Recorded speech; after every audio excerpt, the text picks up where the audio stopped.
Good morning friends.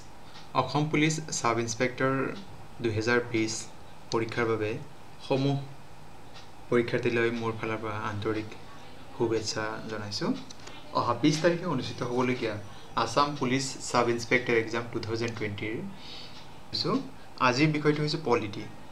ইতিপূৰ্বে মই এই পৰীক্ষাৰ বাবে হিষ্ট্ৰী আৰু জিওগ্ৰাফিৰ দুটি ভিডিঅ' মোৰ ইউটিউবত আপলোড কৰিছো আৰু সেই ভিডিঅ'সমূহৰ লিংক এই ভিডিঅ' ডেসক্ৰিপশনত দিয়া আছে।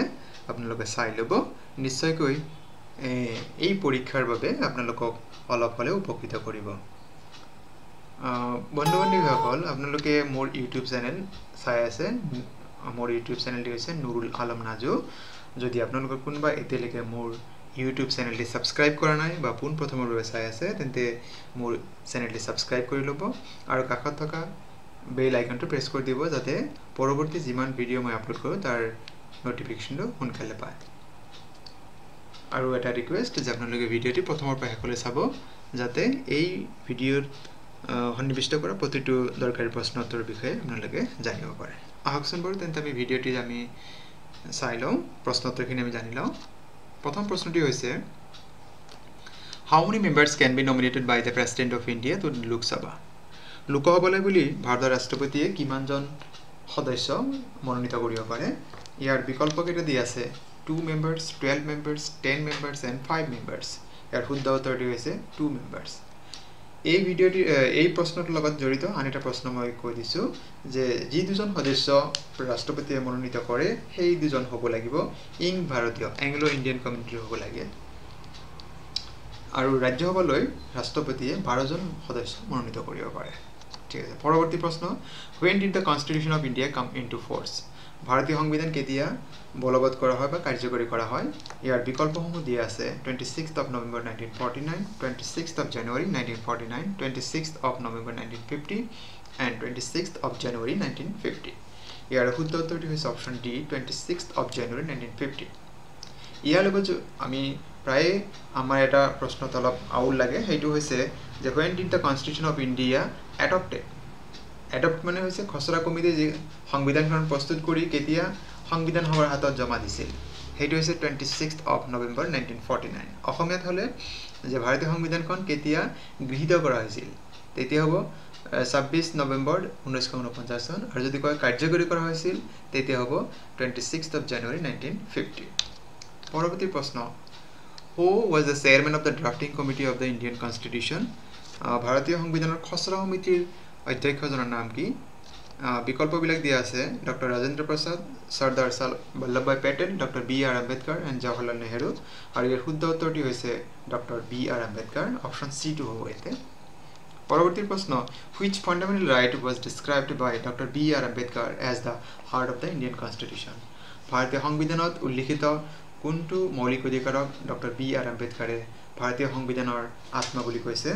বিকল্পসমূহ দিয়া আছে right to freedom of religion ধৰ্মৰ অধিকাৰ, ৰাইট টু কনষ্টিটিউচনেল ৰিমেডিজ সংবিধান প্ৰতিকাৰৰ অধিকাৰ, ৰাইট টু ইকুৱেলিটি সমতাৰ অধিকাৰ এণ্ড ৰাইট টু ফ্ৰীডম আৰু স্বাধীনতাৰ অধিকাৰ। ইয়াৰে অপশ্যন বি হৈছে শুদ্ধ উত্তৰ সংবিধান সংশোধন বা প্ৰতিকাৰৰ অধিকাৰ।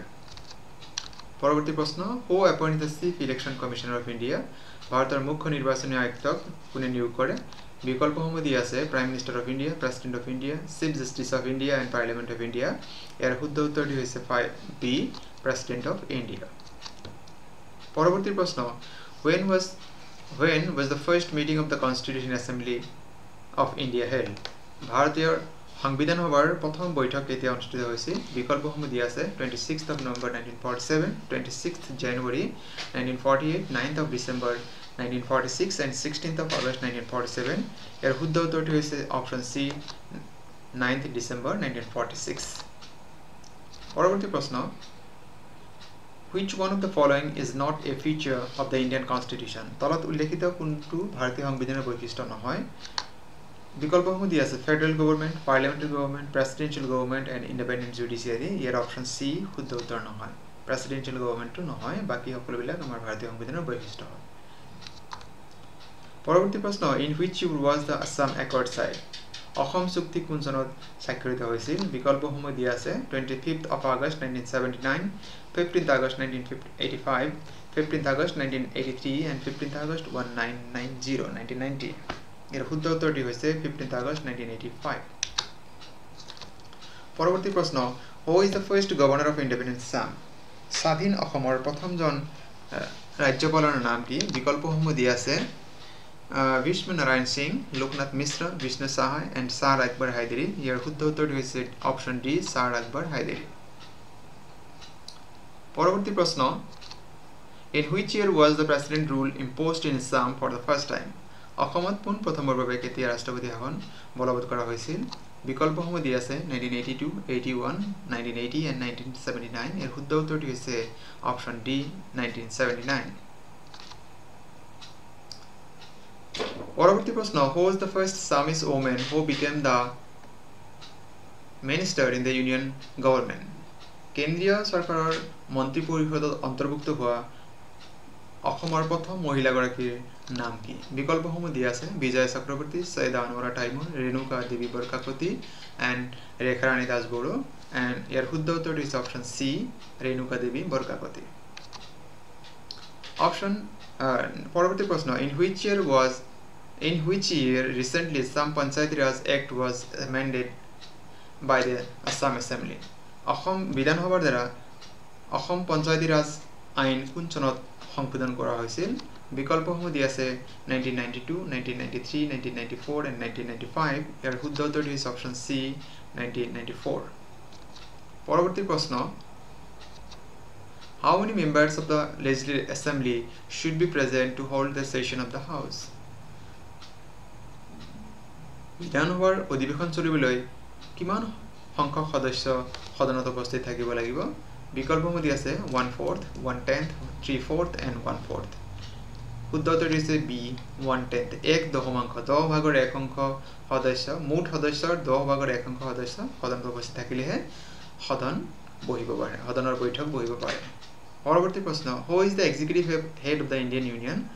ভাৰতৰ কাৰ্যকৰী মুৰব্বী কোন হয় ভাৰতবৰ্ষৰ কাৰ্যকৰী মুৰব্বী কোন হয় বিকল্পসমূহ দিয়া আছে president of India prime minister of India defence minister of India and speaker of the Lok Sabha ইয়াৰ শুদ্ধ উত্তৰটি হৈছে option A president of India পৰৱৰ্তী প্ৰশ্ন A money bill duly passed by the Lok Sabha can be held up by the Rajya Sabha for a period of maximum লোকসভাৰ দ্বাৰা সৰ্বসন্মতে গৃহীত হোৱা মানি বিলটো বিত্ত বিধেয়কটো ৰাজ্যসভায় কিমান দিনৰ বাবে তেওঁলোকে স্থগিত ৰাখিব পাৰে ইয়াৰ বিকল্পসমূহ দিয়া আছে 1 year 6 months 5 months 2 years ইয়াৰ শুদ্ধ উত্তৰটি হৈছে অপশ্যন বি 6 month ছমাহলৈকে তেওঁলোকে স্থগিত ৰাখিব পাৰে পৰৱৰ্তী সময়ত এই লোকসভালৈ পঠাই দিব লাগে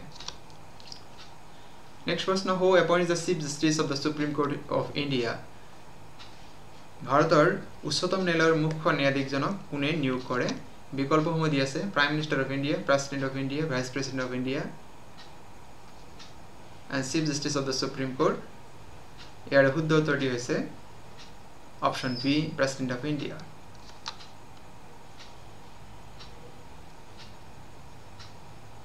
পৰৱৰ্তী প্ৰশ্ন Who presides over the joint session of the Parliament of India? ভাৰতীয় সংসদৰ যুটীয়া সদনৰ অধিৱেশনত কোনে সভাপতিত্ব কৰে বিকল্পসমূহ দিয়া আছে president of India prime minister of India speaker of the Lok Sabha and chairman of the Rajya Sabha year option শুদ্ধ উত্তৰটি হ'ব option C speaker of the Lok Sabha Question 18 By which amendment was the term secularism added to the Constitution of India? ভাৰতীয় সংবিধানৰ কিমানতম সংশোধনীৰ জৰিয়তে ধৰ্মনিৰপেক্ষ সেকুলাৰিজম শব্দটো ভাৰতীয় সংবিধানত অন্তৰ্ভুক্ত কৰা হৈছিল বিকল্পসমূহ দিয়া আছে 40th amendment 42nd amendment 44th amendment and 76th amendment ইয়াৰ শুদ্ধ উত্তৰটি হৈছে অপশ্যন বি 42nd amendment পৰৱৰ্তী প্ৰশ্ন Who appoints the chairman and other members of the Assam Public Service Commission?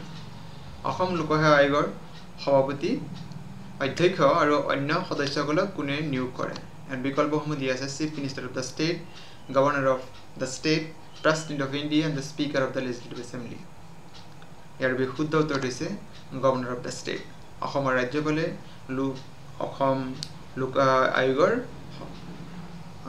সদস্য অধ্যক্ষ আৰু অন্যান্য সদস্যসকলক নিয়োগ কৰে Next question, in which case did the Supreme Court give a ruling that preamble was not a part of the Constitution of India?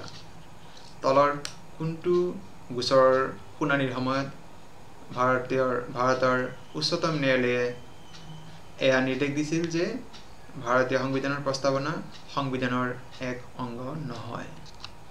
বিকল্পসমূহ আছে Golaknath case, Berubari case, Kesavananda Bharati case, and all of the above. ইয়াৰ শুদ্ধ উত্তৰটো হৈছে option C, Kesavananda Bharati case. Assam police sub inspector পৰীক্ষাৰ বাবে প্ৰস্তুতি চলাই থকা সমূহ বন্ধু বান্ধৱীলৈ আন্তৰিক শুভেচ্ছা জনাইছোঁ।